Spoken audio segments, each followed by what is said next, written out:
The HOA president, a woman we'll call Queen Carol, built her $1 million community clubhouse on my grandfather's land. She controlled 96 homes and told me to my face that my deed was worthless paper. She called me a squatter on my own property and said her 96 voting families, a unified front of beige house dwellers with deep pockets, would crush me in court. She actually used the word crush. So for 6 months, I let her finish construction. I watched them pour the concrete for the Olympic-sized pool. I watched them lay the perfect green carpet of the tennis courts. I watched them hang crystal chandeliers that probably cost more than my truck. Then I walked into a courtroom with a dusty, forgotten document from 1982 that was about to turn her entire pristine, beige kingdom into a pile of very expensive dust. Ever wonder what happens when a Kerren's ultimate power trip hits a legal brick wall the size of Texas? You're about to find out. My name is Alex Rios. I'm a woodworker. It's not a glamorous job. My hands are usually covered in sawdust and stain.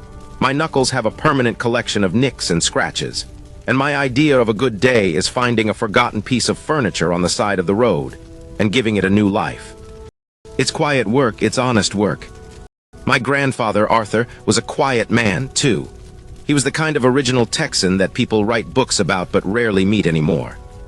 He bought 20 acres of woods outside of Austin back in the 70s, when the city was just a distant glimmer on the horizon and the land was cheap as dirt. He paid for it with cash he'd saved up from working on oil rigs, his hands as tough and worn as old leather. As the years went by, the city didn't just grow up around him. It swallowed the landscape whole. His 20 acres of wild, untamed forest became an island of deep green oaks and tangled underbrush, completely surrounded by the perfectly manicured, beige-colored world of the Sterling Meadows subdivision. Developers came knocking, their briefcases full of contracts and their smiles full of teeth. They offered him millions. He'd listen politely, offer them a glass of iced tea, and then he'd tell them all to get lost. He loved his trees more than their money.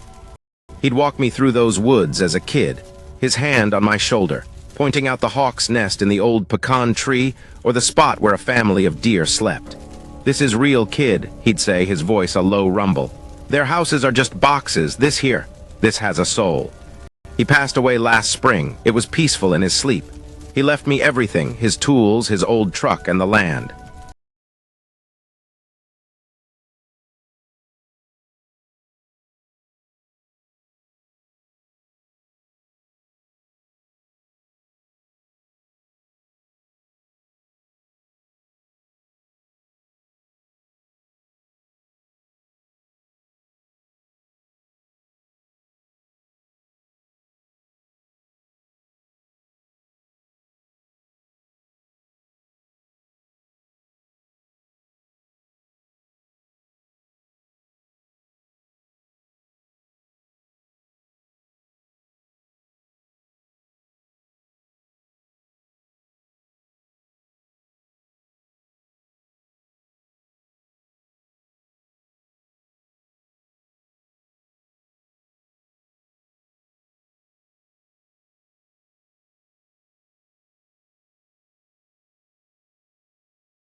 In the will, there was a simple note, written in his familiar, shaky cursive on a piece of yellow legal paper.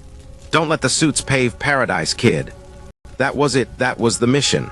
I had no intention of letting him down. My plan was simple. I was going to build a small cabin, just one bedroom, nestled deep in the trees where you couldn't see another house. I'd move my workshop out there, away from the city noise. I wanted to live simply, surrounded by the woods, just like he did. To wake up to the sound of birds instead of traffic. For 6 months, my life was a blur of paperwork. Probate court, lawyers, county clerks, tax assessors. It felt like I was drowning in a sea of forms and signatures. I paid the property taxes for the year, a hefty sum, and finally I got the official, notarized deed transferred into my name. I held it in my hands, a crisp, clean document that said Alex Rios right there in black and white. I remember thinking the hardest part is over. I had no idea. I was just in the tutorial level. I was about to meet the final boss of all HOAs. It was the first Saturday in October, a perfect fall day in Texas. The air was crisp, the sky was a deep, cloudless blue, and I was finally ready to start. I loaded up my grandfather's old Silverado with stakes, a sledgehammer, and a ball of twine to start marking out the foundation for the cabin. I was whistling as I turned off the main road onto the old dirt access path that led into the property, and then my heart stopped. The path was gone, not overgrown, not washed out, gone. In its place, a wide, black ribbon of freshly laid asphalt was being steamrolled into the earth. A fleet of yellow bulldozers sat silent at the edge of the clearing, their metal jaws caked with the red Texas clay of my land. They had cleared half the forest. At least 10 acres of ancient oak and pecan trees were just gone, uprooted, piled up like firewood. In the middle of this red, raw wound in the earth, the steel skeleton of a massive building was rising into the sky, 2 stories high already. It was a monster of steel and concrete. And right at the entrance, where the old cattle gate used to be, a huge, professionally printed sign was staked into the ground. It read, "Future home of the Sterling Meadows Grand Clubhouse, a luxury amenity for our 96 valued families." I think I just sat there in my truck for a full 5 minutes, unable to process what I was seeing. My mind was screaming, but no sound was coming out. It was a violation so profound, so absolute, that it felt like a dream. Paved roads, construction crews, a sign claiming this land for 96 other families. My grandfather's paradise wasn't just being paved, it was being obliterated. Before I could even put the truck in park and get out, a golf cart came zipping towards me, kicking up a cloud of dust. It was one of those high-end models, lifted with custom wheels. The woman driving it looked like she was carved from a block of suburban entitlement. She was probably in her mid-50s, Botoxed into a permanent look of mild surprise, with a helmet of blonde hair that looked like it could withstand a hurricane. Her sunglasses were the size of dinner plates, and her face was set in a look of profound irritation, as if my very existence was an inconvenience. "This is a restricted construction site," she snapped, not even waiting for me to roll my window all the way down. Her voice was sharp, brittle. "You can't park here." My own voice was a stammer. I couldn't seem to make the words connect. I own this land." She took off her sunglasses and looked me up and down. Her eyes swept over my dusty work boots, my faded jeans, the old, slightly dented door of my 08 Silverado. It wasn't a glance, it was an appraisal, a dismissal. A slow, condescending smile spread across her perfectly painted lips. "Oh," she said, her voice dripping with fake sweetness. "You must be Arthur's grandson. I'm Carol Hartman. I'm the president of the Sterling Meadows Homeowners Association." She gestured vaguely at the devastation behind her. "Honey, your grandfather let this place turn into a snake-infested eyesore. We're improving it." "Improving it?" The word finally broke free from my throat, raw and loud. "You've destroyed it. This is private property. This is my land." I fumbled for my phone, my hands shaking with adrenaline. I pulled up the digital copy of the deed, the one with the official county seal, and shoved it towards her window. She waved it away with a flick of her wrist like she was shooing a fly. She didn't even look at it. "That's cute," she said, her smile tightening. "Our attorney, a very good one, I might add, found a county ordinance. Something about neglected, undeveloped parcels posing a fire risk to surrounding homes. Very dangerous." We petitioned the county, they sent an inspector out, and they agreed. The land was legally annexed for the purpose of essential community services. We're providing a service. She reached into the basket of her golf cart and pulled out a pristine white envelope with the Sterling Meadows logo embossed in gold. She held it between 2 fingers like it was contaminated. "There's a $10,000 beautification grant in here for you. A little something for your trouble. It's very generous. Now you have a choice. You can take it and be grateful we've increased the value of the area, or you can fight us. All 96 of us with our combined resources and our very expensive lawyer. Your choice." She winked, a cold, reptilian movement of her eyelid. Then she put her sunglasses back on, hit the accelerator on her golf cart, and sped off, leaving me standing in a cloud of dust, holding nothing but the useless light from my phone's screen. The next week was a special kind of hell. It was the hell of polite, bureaucratic indifference. I spent hours on the phone, being transferred from one county department to another, each time having to retell the story from the beginning. Yes, they confirmed it. A petition had been filed by the Sterling Meadows HOA. An inspection was done. The commissioner for that precinct, a man I later learned played golf with Carol's husband every Thursday, had signed off on it. The annexation was approved. It was all legal, all above board, all just a matter of paperwork. But it's my land, I pleaded with a clerk in the planning department, a woman whose voice was so tired it sounded like it was about to retire. Sir, according to our records, it is now an annexed parcel for community development. If you have a dispute, you'll need to take that up with the HOA or consult an attorney. Click. So I tried to consult an attorney. I called 3 of the biggest, most prestigious law firms in Austin. The ones with glass towers and names that sounded like old money. The first 2 receptionists took my information, and I never heard back. The third one put me through to a junior associate who listened to my story for about 90 seconds. As soon as I said the words, HOA dispute, I could feel the temperature of the call drop by 20 degrees. Mr. Rios, he said, his voice suddenly brisk and dismissive. These cases are notoriously difficult. HOAs have covenants, conditions, and restrictions that give them broad powers. They also have dedicated legal funds paid for by homeowner dues. You'd be facing an entity with a virtually bottomless war chest. Frankly, the cost of litigation would likely exceed the value of your claim, especially with the county's approval of the annexation. They're building a clubhouse on my grandfather's property, I said, my voice rising in frustration. How is that not a claim? I understand your frustration, sir, but from a practical standpoint, we wouldn't be interested in taking this on. I wish you the best of luck. I was starting to think Carol was right. It was me, a guy who refinishes old chairs for a living against 96 families, their HOA fees, their expensive lawyer, and a compliant county government. I felt like a man in a rowboat trying to stop an aircraft carrier. The weight of it was crushing. My grandfather's words echoed in my head. Don't let the suits pave paradise. I was failing him. I was letting them pave it, and I was powerless to stop it. I found my lawyer on Reddit. I was scrolling through a legal advice subreddit late one night, a last, desperate attempt, and I saw a comment on a post about a ridiculous HOA fine.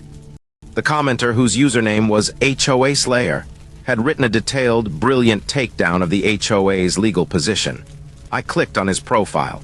It linked to a bare-bones website for a small law practice in a less fashionable part of town. The lawyer's name was Ben Carter. His entire practice, his whole professional life, was dedicated to one thing: suing rogue HOAs. I called him the next morning. His office wasn't in a glass tower. It was a small, cluttered space above a barbecue joint. The air smelled faintly of smoked brisket. Ben Carter himself was about 30, wearing jeans and a band t-shirt under a slightly wrinkled blazer. He had a wiry energy, and his eyes lit up when I told him my story. He didn't look worried or dismissive. He looked hungry. He leaned back in his chair, which groaned in protest, and steepled his fingers. "Oh, this is a classic," he said, a slow grin spreading across his face. "This is the HOA Power Grab 101. They find a gray area in a county ordinance. They leverage their collective political influence with a local official. They overwhelm you with paperwork and legal threats, and they use the sheer force of their collective nagging to steamroll one person into submission. I love these cases. They get so arrogant they make mistakes."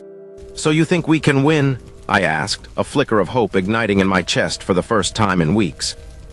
"Win, Alex, they've already lost. They just don't know it yet." I told him my plan. We had to file an emergency injunction. We had to get a stop work order. We had to halt construction immediately before they did any more damage. "No," he said, holding up a hand, his grin widening. "We do the exact opposite. We do nothing." I stared at him. "Nothing, Ben, they're pouring concrete as we speak." "Exactly," he said, leaning forward, his eyes gleaming. "Right now it's a dirt lot with some steel beams. It's an abstract idea. But we let her build it. We let her finish the entire, glorious, multi-million-dollar clubhouse. Let the homeowners see their dues at work. Let them get excited for their new pool parties and tennis lessons. Let them get emotionally and financially invested in this thing." He stood up and started pacing his small office. "Think about it. We send a formal letter of dispute right now. They fight us. They drag it out in court for 2 years. Construction is stalled. The homeowners get angry at you for delaying their precious clubhouse. Carol paints you as the villain.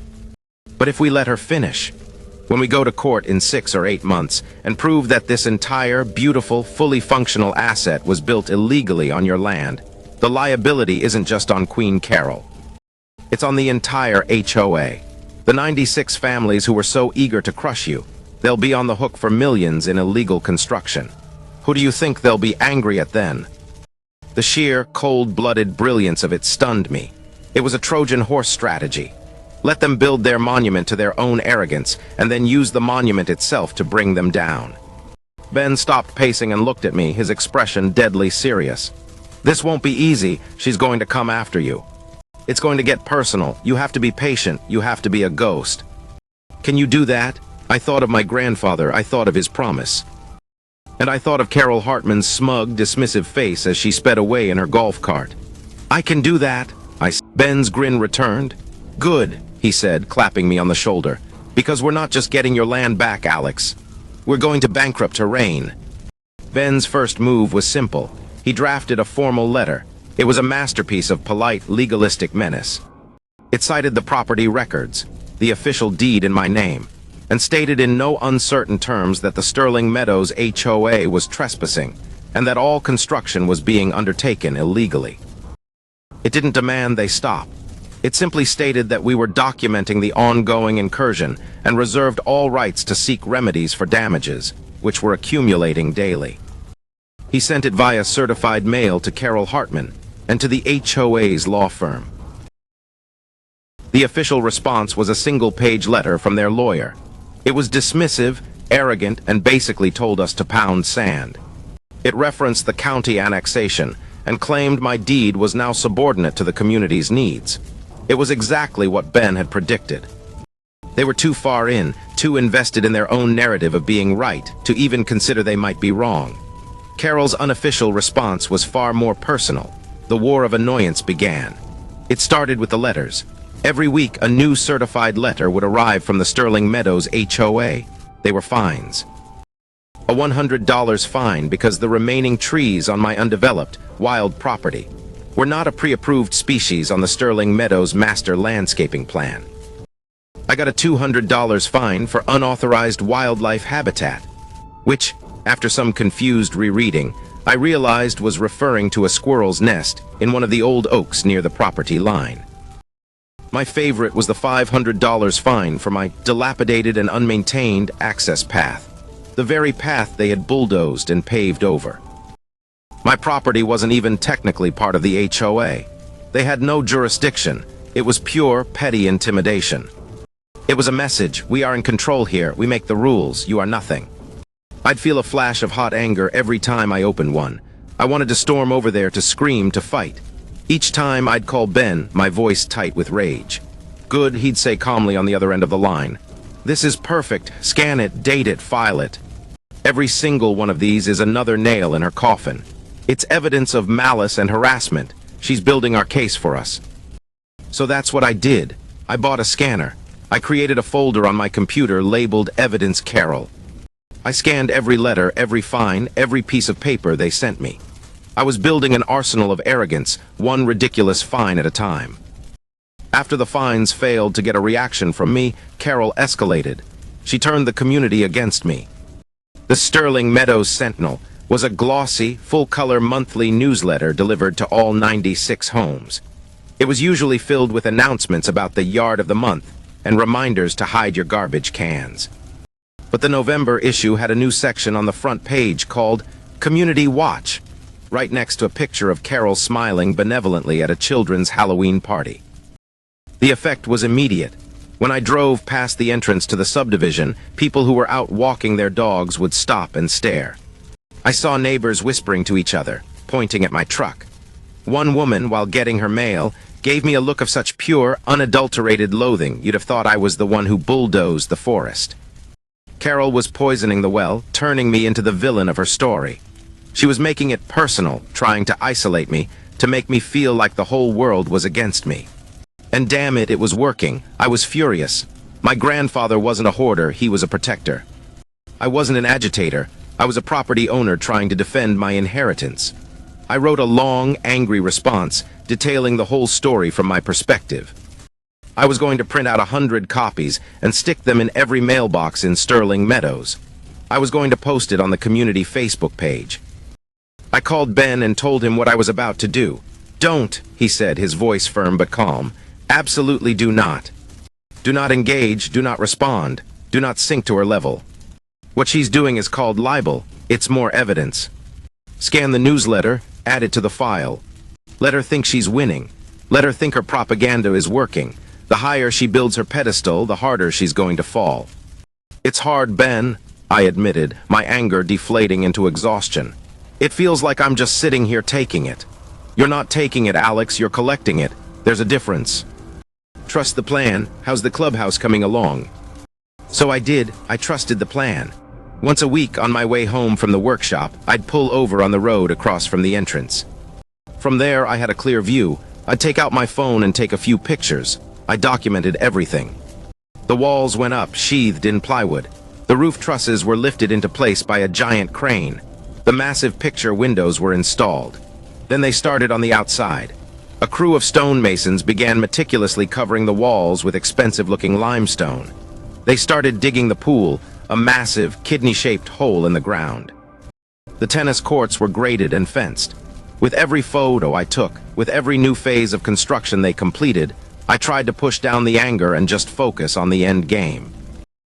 I imagined the look on Carol's face. I imagined the stunned silence in the courtroom. I imagined the moment she would realize that every dollar she spent, every beautiful, luxurious addition she made, was just making my victory more absolute and her defeat more catastrophic. The grand opening banner was scheduled to be hung in April. Our court date was set for the first week of May. The months leading up to the court date were a slow, grinding form of torture. Ben was confident, but he was also a realist. "We have a rock-solid case for trespass and damages," he told me during one of our weekly check-ins. "But the annexation is the key. Her whole defense rests on the idea that the county gave her the legal right to do this. Their lawyer is going to argue that even if mistakes were made, the HOA was acting in good faith based on the county's approval. A judge might just order them to pay you for the land and call it a day.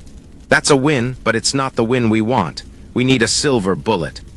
Something they never saw coming, something that proves bad faith beyond any doubt.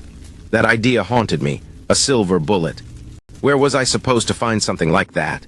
It felt like we had a good plan, but we were missing the one piece that would make it undeniable. That weekend, I decided to finally clear out my grandfather's old garage. It was a task I'd been putting off. It felt too final. The garage was his sanctuary. It still smelled like him, a mixture of sawdust, pipe tobacco, and WD-40. It was filled with a lifetime of collected odds and ends, tools worn smooth by his hands, and jars full of mysterious nuts and bolts. I spent all of Saturday sorting through old tools and lumber. In the afternoon, I was trying to clear a high shelf in the back corner when my hand brushed against something heavy and wooden.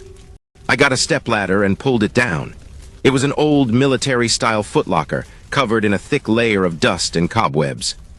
On the front, stenciled in faded white paint, were the words "Property BS," my grandfather's sense of humor. He hated dealing with paperwork, with bureaucracy, with anything that took him away from his trees or his workshop.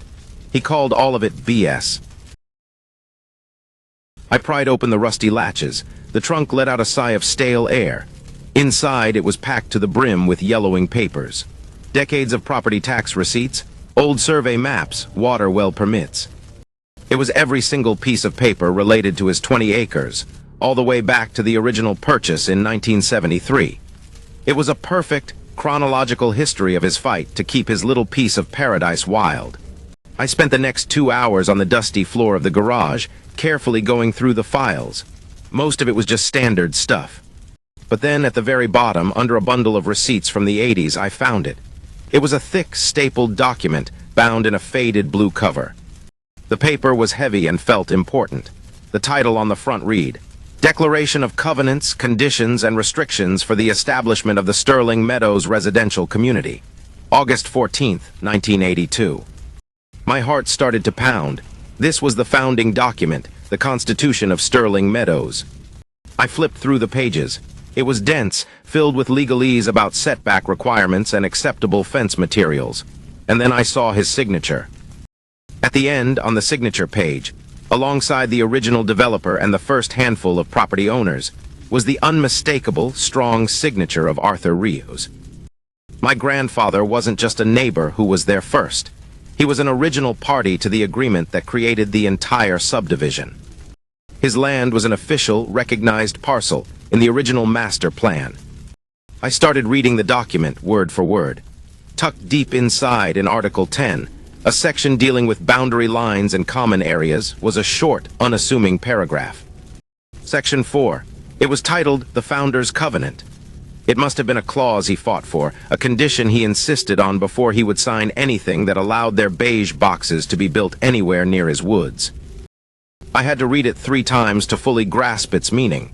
It stated, and I'll never forget the words, due to the unique, pre-existing, and undeveloped nature of Parcel 7B, the Rios parcel, any future annexation, alteration of boundary lines, or construction on common boundaries by the Sterling Meadows Homeowners Association shall require the express written and notarized consent of the legal owner of Parcel 7B, in perpetuity. Parcel 7B was my land, in perpetuity, forever. It was a poison pill he had buried in their founding documents 40 years ago. A legal landmine, waiting patiently for someone arrogant enough to tread on his property. Carol Hartman, in her rush to build her palace, had committed the cardinal sin of every petty tyrant. She hadn't read the history. She hadn't read the fine print. My hands were shaking. I pulled out my phone and called Ben. It was a Saturday afternoon, but he picked up on the second ring. "I found it," I said, my voice barely a whisper. "I found the silver bullet." I read it to him. The whole paragraph. There was a long, dead silence on the other end of the line. For a second, I thought the call had dropped. Then I heard a sound, a low chuckle. The chuckle grew into a laugh, and the laugh grew into a full, deep, booming belly laugh that echoed through the phone. It was the sound of pure, unadulterated legal joy. "She never read the founding documents?" he finally choked out, still laughing. "Oh, this is beautiful. Every new HOA president just reads the updated, simplified rules they inherit. They never, ever go back to the source. They thought the county annexation superseded everything." He took a deep breath, trying to control himself. "Alex, my friend, this isn't a silver bullet. This is a tactical nuclear bomb, and we are going to drop it right on her head." There was a pause, and I could practically hear the gears turning in his head. "Here's what we do," he said, his voice now low and conspiratorial. "We don't file this with the court. We don't mention it in any pre-trial motions. We let her and her high-priced lawyer walk into that courtroom as confident as ever. We let her take the witness stand and perjure herself, talking about all the due diligence she did. We don't even mention this document until she is sitting in that chair under oath. This is our ace in the hole, and we play it at the last possible second." I looked around the dusty garage, at the legacy of a quiet man who just wanted to be left alone. He had been smarter than all of them. He had fought his final battle for the land 40 years ago, and he had already won. They just didn't know it yet.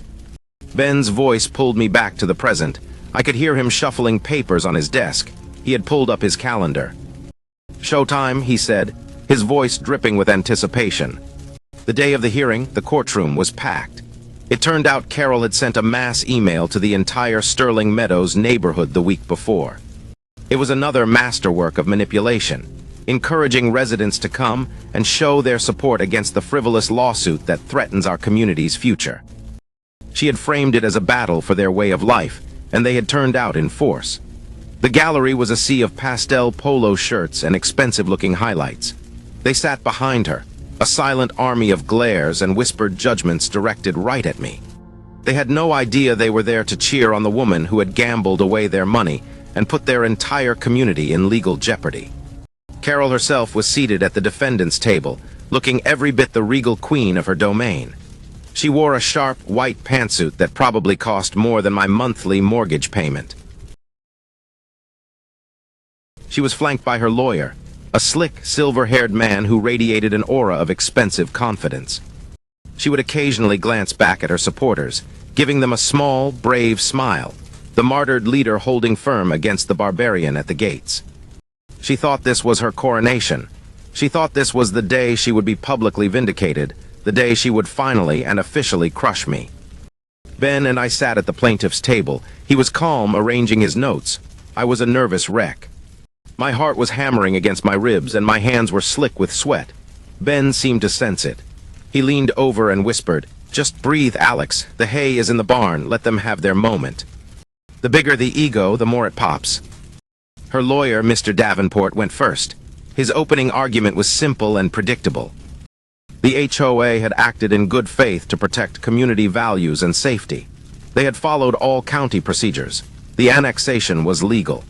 My claim was nothing more than sour grapes from the disgruntled grandson of a notorious recluse.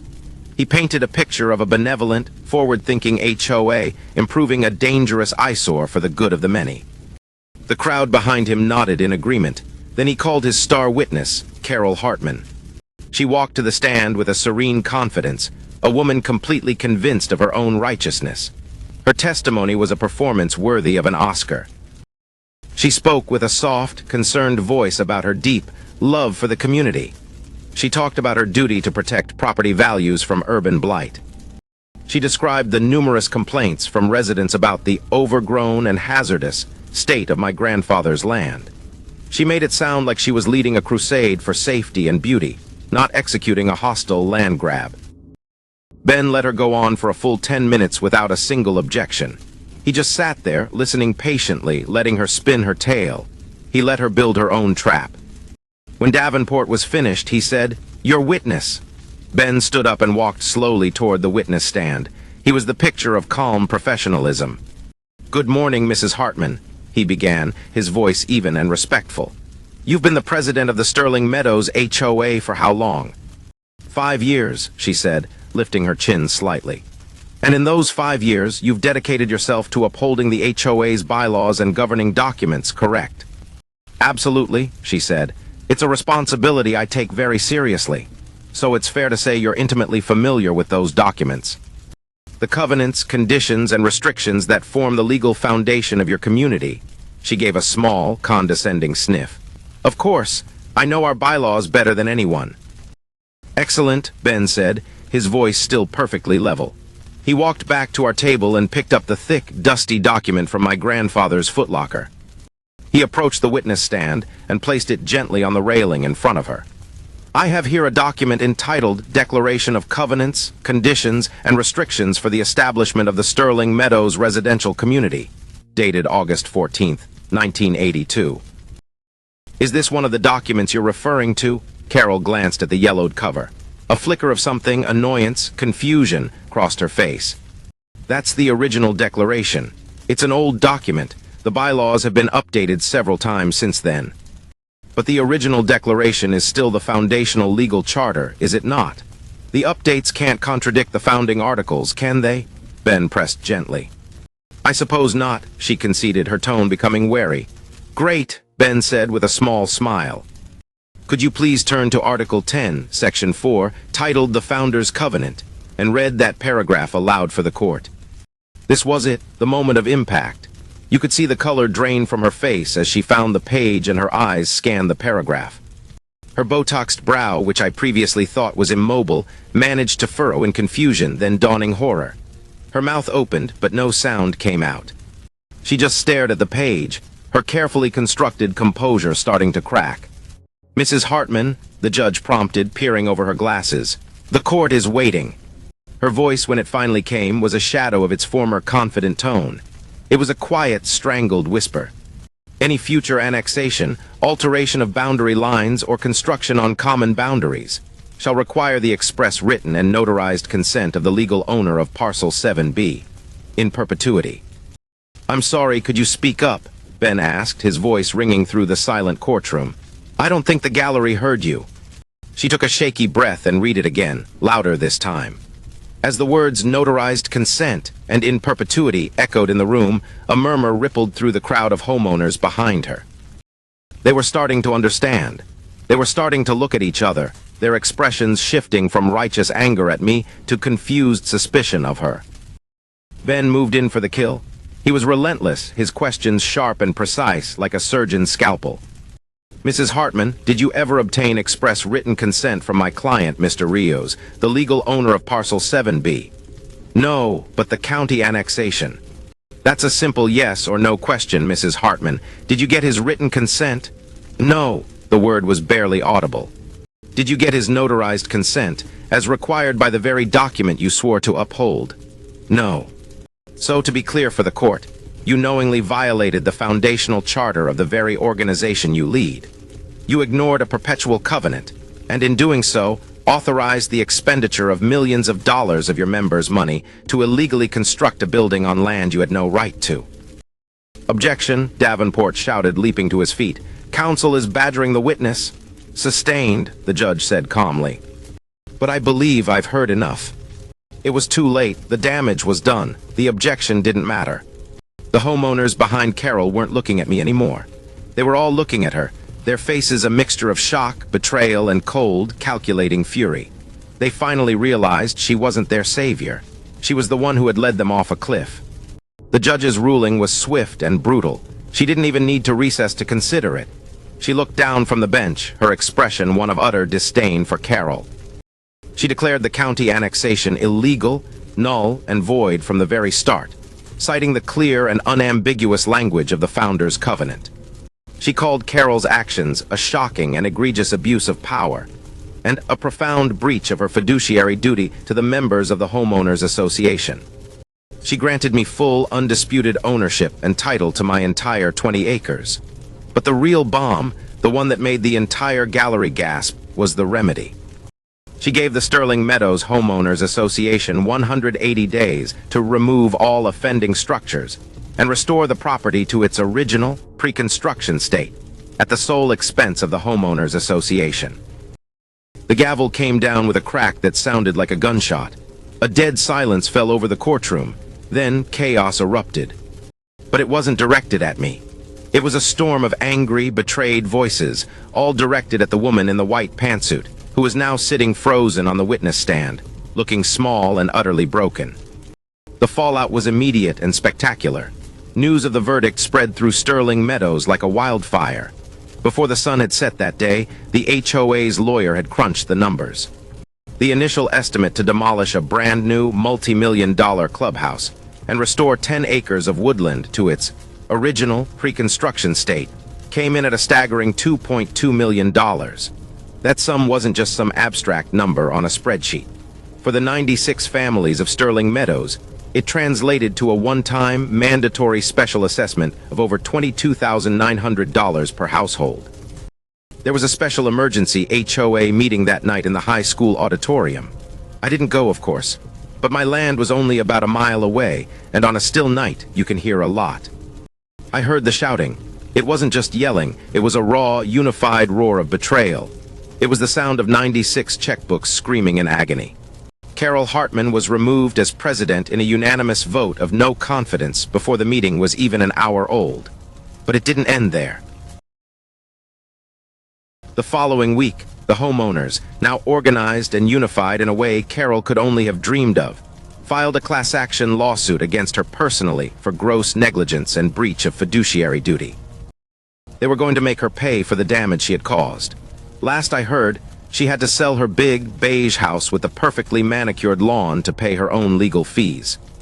Her reign, built on a foundation of arrogance and fine print she never bothered to read, was over. She was no longer a queen, just another resident facing a $22,900 bill, with the added bonus of being the most hated person in her own neighborhood. A week later, a small, sensible sedan pulled up to the edge of my property. An older woman got out. She had kind eyes, gray hair tied back in a simple bun, and her hands looked like she spent more time in a garden than a boardroom. She introduced herself as Mrs. Gable, a retired schoolteacher and the newly elected, very reluctant, president of the Sterling Meadows HOA. She didn't try to make excuses. She didn't try to negotiate. She just stood there looking at the half-finished monument to Carol's folly and apologized. On behalf of the entire community, Mr. Rios, I am so deeply sorry, she said, and I could tell we were misled, we were foolish, and we are paying the price for it. We have the demolition crew scheduled to start next month. We stood in silence for a moment. the sounds of birds slowly returning to the edges of the wounded forest filling the air. Then she looked at me, a genuine question in her eyes.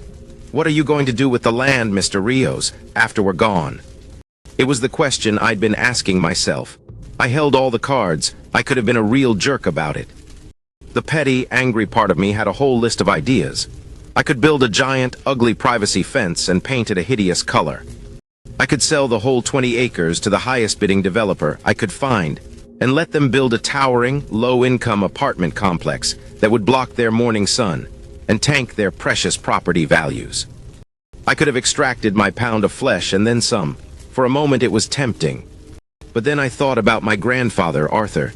He never fought them out of spite. He fought them to protect something he loved. He wasn't a man who built fences. He was a man who grew trees. Vengeance would have made me no better than Carol Hartman, just another person using power to cause misery. That's not what my grandpa would have wanted. I spent the next year cleaning up the mess. The demolition was loud and messy, but there was a strange satisfaction in watching the limestone walls and steel beams come down. Once the land was cleared and the red clay was smoothed over, I finally got to work. I built my workshop, a simple, sturdy structure made from reclaimed lumber tucked back in the trees where I'd always planned. The smell of fresh-cut pine and cedar filled the air. It felt like home. But on the 5 acres where the clubhouse once stood, the land that had been the heart of the battlefield, I started something new. I tilled the soil, brought in rich compost, and laid out the beds for a community garden. Next to it, I built a small, open-air structure, a woodworking co-op with a few sturdy workbenches and a set of basic tools. It's open to the public, for anyone in the area who wants to learn how to build something with their own 2 hands, to feel the satisfaction of creating something real and solid. When it was all done, I wrote up a simple invitation. I printed out 96 copies and walked through Sterling Meadows, putting one in every mailbox. It invited them to claim a plot in the new garden, free of charge. It invited them to the co-op on Saturdays for free woodworking lessons. I didn't know if anyone would come. I half expected them to tear the invitations up. But the first Saturday, a few families showed up, hesitant and curious. Then a few more the next week. Now, most weekends, the place is full of life. I see the same people who glared at me from across a courtroom now kneeling in the dirt next to me, planting tomatoes and arguing about the best way to deal with aphids. I taught Mrs. Gable's grandson how to build a birdhouse last month. We're finally actual neighbors. At the entrance to the garden, where Carol's arrogant sign once stood, I put up a new one. I carved it myself from a beautiful piece of solid oak that my grandfather had been saving for something special for over 30 years. It doesn't list a bunch of rules. It doesn't have any threats or warnings. It just says, "Good fences make good neighbors. No fences is even better. Arthur Rios." Carol Hartman thought rules and power were the same thing. She thought controlling people was strength. My grandfather taught me that respect is power, and that the strongest communities aren't the ones with the highest walls, but the ones with the most open gates. Have you ever had to stand up to a petty tyrant in your own neighborhood? Let's trade stories in the comments below. And if you believe that the little guy can and should win, make sure you're subscribed.